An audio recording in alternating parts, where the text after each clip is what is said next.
सुप्रभात। मैं आज हिंदी का टॉपिक संज्ञा आपको पढ़ाने वाली हूँ। संज्ञा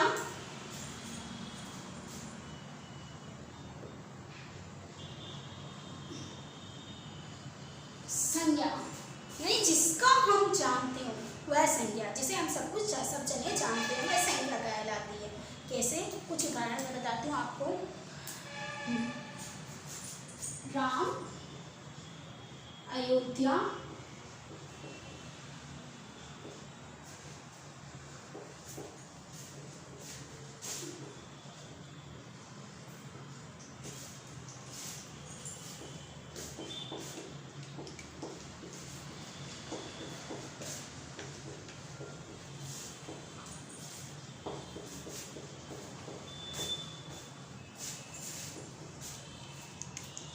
यहाँ पे मैंने आपके सामने दो उदाहरण रखे हैं।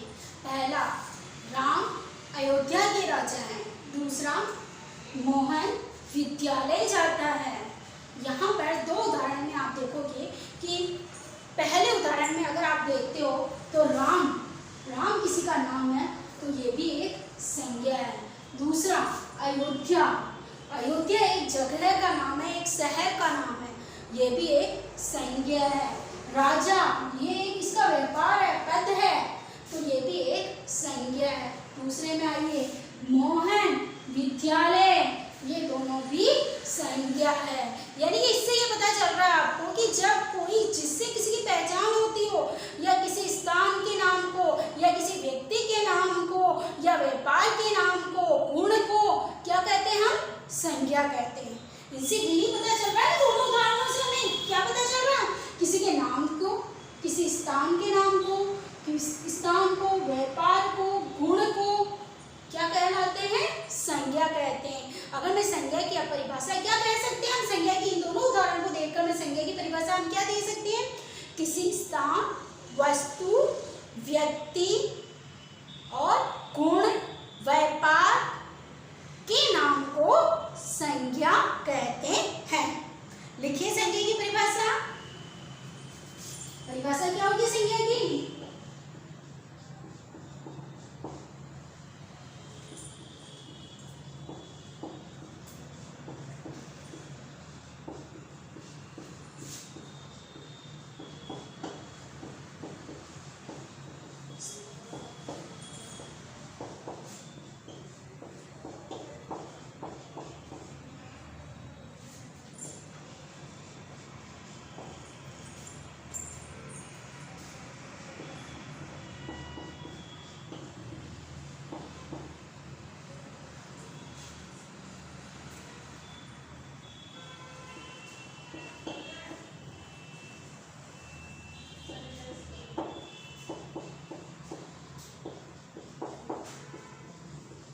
संज्ञा किसी स्थान, वस्तु, व्यापार, गुण के नाम को संज्ञा कहते हैं। संज्ञा के तीन भेद हैं। संज्ञा के तीन भेद हैं। कौन कौन से? व्यक्तिवाचक संज्ञा, भाववाचक संज्ञा और सोचिए, व्यक्तिवाचक संज्ञा, भाववाचक संज्ञा और एक जातिवाचक संज्ञा। लिखिए संज्ञा के भेद।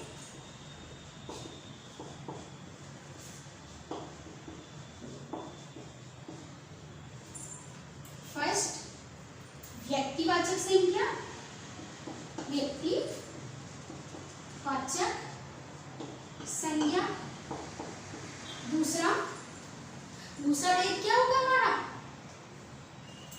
जातिवाचक संज्ञा।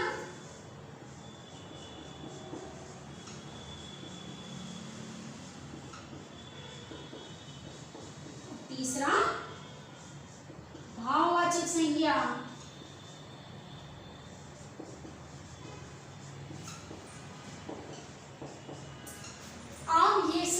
अपनी कॉपी में उतारते चलिए क्योंकि आपकी कॉपियां चेक की जाएगी। व्यक्तिवाचक संज्ञा, जातिवाचक संज्ञा, भाववाचक संज्ञा। व्यक्तिवाचक संज्ञा क्या कहलाती है? अब इन सब तीनों संज्ञाओं के भेदों के बारे में हम डिटेल से पढ़ते हैं। सबसे पहले आपको ये समझ में आया होगा कि मैडम ने कुछ उदाहरण दिए आपको। राम अयोध्या के राजा हैं, मोहन विद्यालय जाता है। परिभाषा इनमें आपने देखा होगा, राम, अयोध्या, मोहन, विद्यालय, राजा, ये इनके व्यापार है, व्यवसाय है, बिजनेस है। राजा एक उसका पद है।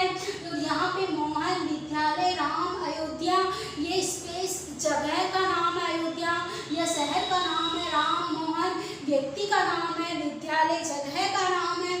और यहाँ पे परिभाषा मैंने आपको बताई है, किसी स्थान, व्यक्ति, वस्तु या व्यापार, गुण, भाव के नाम को संज्ञा कहते हैं।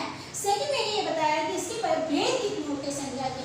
संज्ञा के 3 भेद होते हैं, व्यक्तिवाचक संज्ञा, जातिवाचक संज्ञा और तीसरा भाववाचक संज्ञा। अब हम तीनों के बारे में डिटेल से पढ़ते हैं। सबसे पहले हम पढ़ेंगे व्यक्तिवाचक संज्ञा।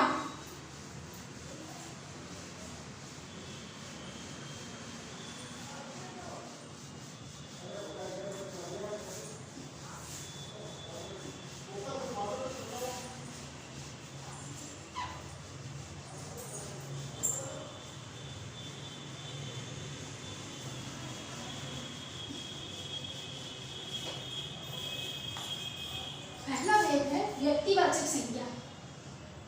संज्ञा के भेद।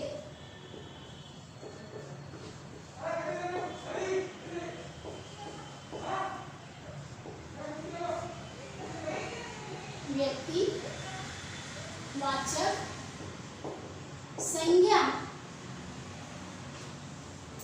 व्यक्तिवाचक संज्ञा जिन शब्दों से किसी व्यक्ति या फिर एक ही व्यक्ति, स्थान, वस्तु का बोध होता है, उस शब्दों को हम क्या कहते हैं? व्यक्तिवाचक संज्ञा। जब किसी शब्दों से किसी व्यक्ति, वस्तु या फिर स्थान विशेष का बोध होता है तो उसे हम क्या कहलाते हैं? व्यक्तिवाचक संज्ञा कहते हैं। फॉर एग्जाम्पल, उदाहरण से समझिए आप, राम व्यक्ति, राम, मोहन, सोहन, ये क्या है? व्यक्तिवाचक संज्ञा है। स्थान, स्थान जयपुर, भरतपुर, उदयपुर, भीलवाड़ा, ये क्या है? व्यक्ति, यानी एक पर्टिकुलर जगह का बोध हो रहा है, किसी एक व्यक्ति विशेष के बारे में बोध हो रहा है। ऐसा नहीं कि एक समूह के बारे में बोध हो रहा है, नहीं, किसी एक व्यक्ति के विशेष के बारे में बोध हो रहा है। इसलिए कौन सी संज्ञा कहला रही है? व्यक्तिवाचक संज्ञा कहला रही है।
उसे व्यक्तिवाचक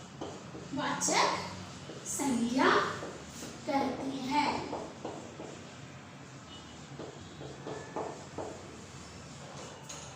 जब किसी शब्द से किसी एक ही व्यक्ति, वस्तु, स्थान का बोध होता है तो उसे व्यक्तिवाचक संज्ञा कहते हैं। उदाहरण लिखिए, नदी। नदी, अब कौन कौन सी नदियां हो सकती हैं? नदियों में बहुत सारी, नदी शब्द तो हमारा जातिवाचक संज्ञा हो जाएगा क्योंकि किसी समूह का बोध करा रही है। लेकिन जब हम नदी शब्द लिखते हैं तो नदी में अगर मैं लिखती हूँ यमुना, गंगा, बनास, कोठारी, तो ये क्या है? किसी पर्टिकुलर नदी का बोध करा रही है। बनास कहते हैं, पहले मेरा ध्यान केवल बनास नदी का ही जाएगा। ऐसा नहीं कि नदी कहते हैं पहले, तो मैं ये कैसे समझूंगी बनास के बारे में बात कर रहे हो आप, या गंगा के बारे में बात कर रहे हो, या यमुना के बारे में बात कर रहे हो। लेकिन जब हम कह देते हैं गंगा नदी तो हमारा दिमाग गंगा पे ही जाएगा। क्योंकि नदियों के समूह पे नहीं जाता। उसी प्रकार पर्वत दूसरा उदाहरण क्या है, ये उदाहरण है आपकी एग्जाम्पल। दूसरा पर्वत, पर्वत में क्या, हिमालय, अरावली,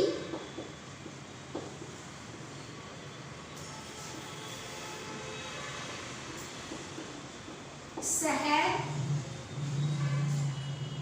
दूसरा क्या, शहर, कौन कौन सी शहर हो सकते हैं, भीलवाड़ा, जयपुर, उदयपुर,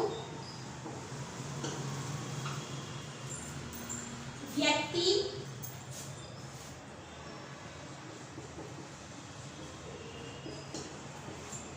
राम, कृष्ण,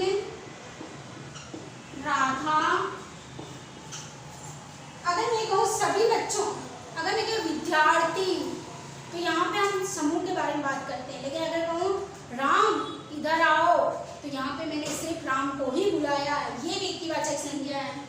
इसी प्रकार से अगर आप लिखना चाहें तो लिखिए अब आप पर्व, त्योहार, पर्व या त्योहार, गणगौर, दशहरा, होली इत्यादि। ऐसे हम एक एक पर्टिकुलर त्योहार, होली के बारे में सोचेंगे तो होली के बारे में ही सोचने लग जाते हैं।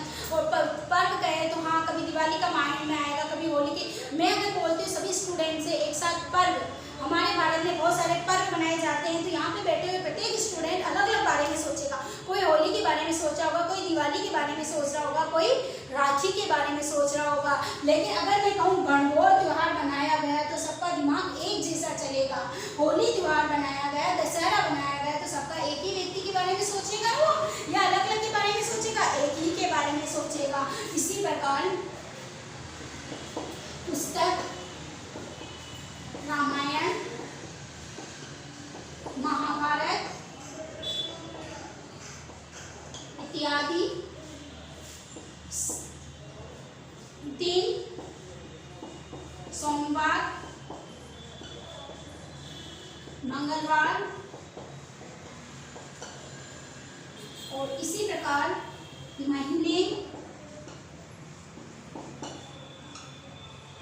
महीनों में आ जाएगा आपके जनवरी, फरवरी इत्यादि। यानी कि आप यहाँ पे व्यक्तिवाचक संज्ञा समझ चुके होंगे कि व्यक्तिवाचक संज्ञा क्या होती है। पहला, व्यक्तिवाचक संज्ञा किसी पर्टिकुलर, किसी एक व्यक्ति, एक स्थान, एक विशेष यानी एक व्यक्ति को आइडेंटिफाई करेगा। ऐसा नहीं कि किसी समूह को करेगा। तो व्यक्तिवाचक संज्ञा में क्या होता है, जब किसी शब्द से किसी एक ही व्यक्ति, वस्तु, स्थान का बोध हो। किसका हो, किसी एक ही व्यक्ति, वस्तु, स्थान का बोध होता है तो वो व्यक्तिवाचक संज्ञा कहलाएगी। जैसे नदी, नदी में यमुना का बोध हो, गंगा का बोध हो, बनास का बोध हो, कोठारी, पर्वत, शहर, व्यापार, पुस्तक, पेड़, महीने, इन्हें किसी एक का ही बोध होना चाहिए। यहाँ पे आपकी व्यक्तिवाचक संज्ञा खत्म होती है। अब हम बढ़ते हैं सेकंड जो संज्ञा का टॉपिक है हमारा या भेद है, वो कौन सी संज्ञा है, जातिवाचक संज्ञा।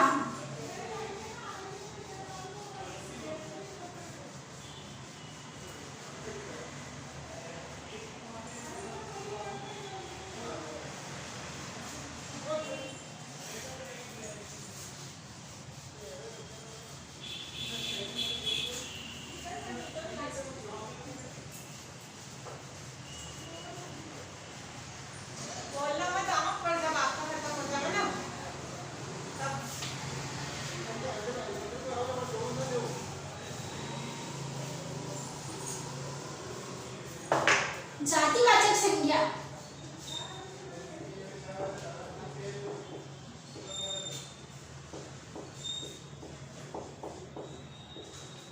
जातिवाचक संज्ञा क्या होती है, जिस शब्द से किसी एक ही जाति का वस्तु का समान रूप से बोध होता है। जब किसी शब्द से, जाति से समान रूप से बोध होता है तो उसे हम जातिवाचक संज्ञा कहते हैं।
संज्ञा कहते हैं। यानी कि यहाँ पे मैंने डेफिनेशंस में क्या लिखा है, जब किसी शब्द से किसी जाति का समान रूप से बोध होता है, यानी कि एक समूह का बोध होगा, एक ग्रुप का बोध होगा, ऐसा नहीं किसी पर्टिकुलर व्यक्ति का बोध होगा। अगर पर्टिकुलर व्यक्ति का बोध होते पहले हमारा दिमाग कहाँ चला जाना चाहिए, व्यक्तिवाचक संज्ञा में। लेकिन जब एक समूह का बोध होता है, एक ग्रुप का बोध होता है, तो यहाँ पर हम जातिवाचक संज्ञा कहते हैं।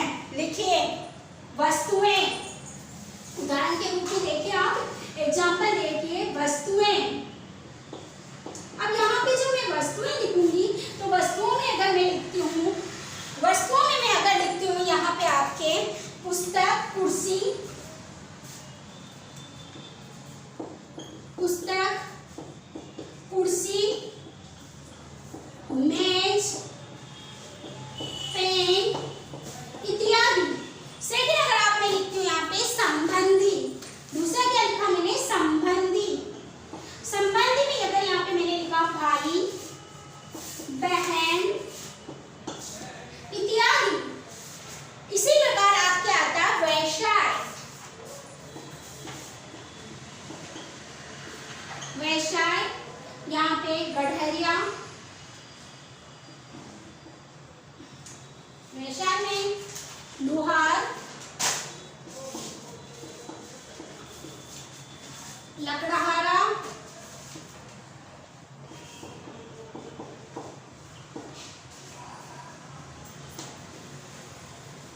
कुम्हार।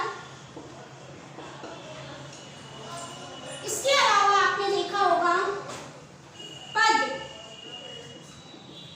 प्रधानाध्यापक, प्रधानाध्यापक,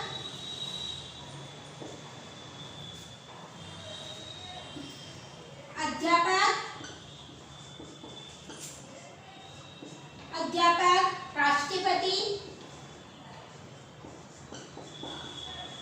प्रधानमंत्री,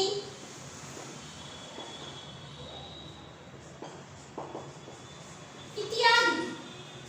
इसी प्रकार अब आपके आते हैं पशु पक्षी, पशु, घोड़ा, गाय, कुत्ता। यहाँ पर आप कहोगे मेनली तो घोड़ा अलग होता है, गाय अलग होती है, कुत्ता अलग होता है, पर्टिकुलर का बोध हो रहा नहीं।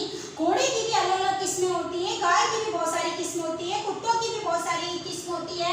इसीलिए इनका नाम भी हम पर्टिकुलर नहीं कहेंगे। घोड़ा कहते पहले पूरे ग्रुप को घोड़ों का, घोड़े ये बहुत सारे घोड़ों का बोध हो जाता है, किसी एक घोड़े का बोध नहीं होता है। इसके लिए हमें किसी नाम, एक पर्टिकुलर घोड़े की किस्म का अगर हम नाम लिखते हैं यहाँ पे, तो यहाँ पर एक व्यक्ति विशेष का बोध होता है। घोड़ा एक समूह है, और समूह होते ही पहले कौन सी संज्ञा हो जाएगी, हमारी जातिवाचक संज्ञा हो जाती है। नेक्स्ट आगे लिखिए आप, आगे हम आपको समझाना चाहते हैं भाववाचक संज्ञा। व्यक्तिवाचक संज्ञा आपको समझ में आ गई होगी, जब किसी शब्द से किसी जाति का समान रूप से बोध होता है तो वो जातिवाचक संज्ञा कहलाती है। फॉर एग्जाम्पल वस्तुएं, पुस्तक, कुर्सी, मेज, पेन।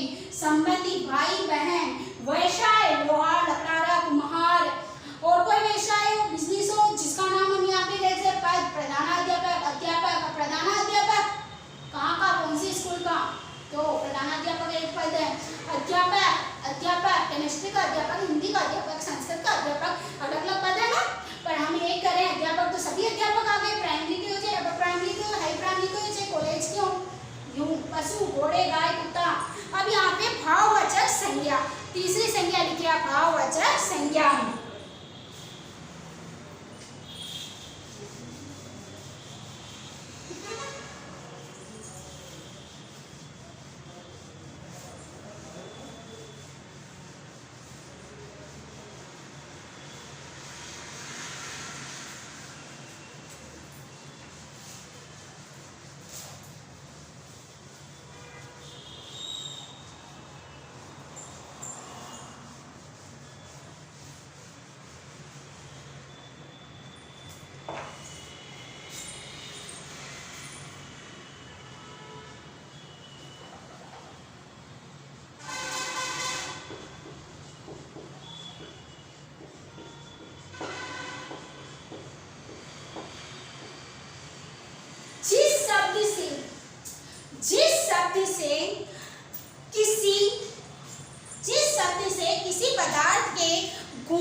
शब्द से किसी गुण, दशा, भाव का बोध होता है उन्हें हम क्या कहते हैं? भाववाचक संज्ञा कहते हैं।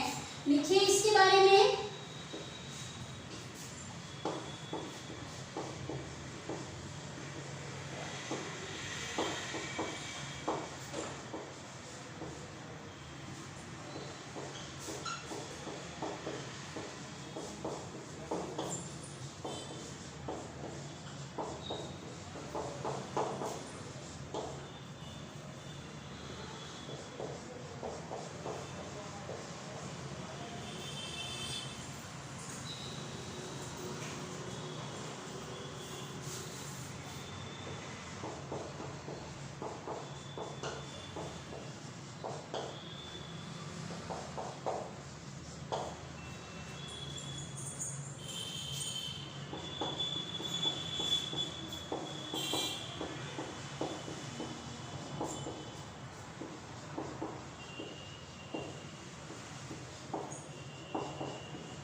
उदाहरण,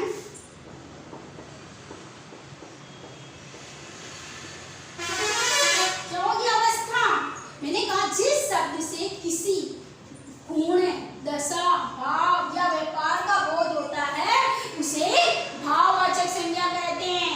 यहाँ पे जैसे बुढ़ापा, दशा क्या हो सकती है? बुढ़ापा, जवानी, जर्जरता, खट्टा, मीठा, मिठास,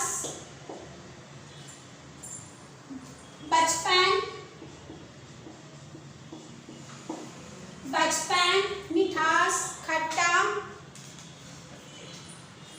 पढ़ाई, दौड़ इत्यादि ऐसे सब जिनसे कुछ भावनाएं उत्पन्न होती है, कुछ व्यापार होता है। व्यापार यानी कि यहाँ पे व्यापार से मतलब ये नहीं कि बिजनेस से, व्यापार यानी कोई भावनाएं जिससे चलती, जैसे दौड़, पढ़ाई, लिखाई, ये।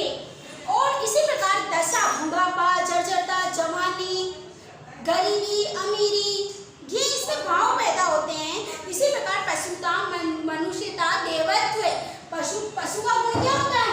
पशुता। इसी प्रकार देवता का गुण क्या होता है? देवत्व। मनुष्य का गुण क्या होता है? मनुष्यता इत्यादि। ऐसे शब्द जहाँ आते हैं वहां पर भाववाचक संज्ञा होती है। धन्यवाद। Thank you.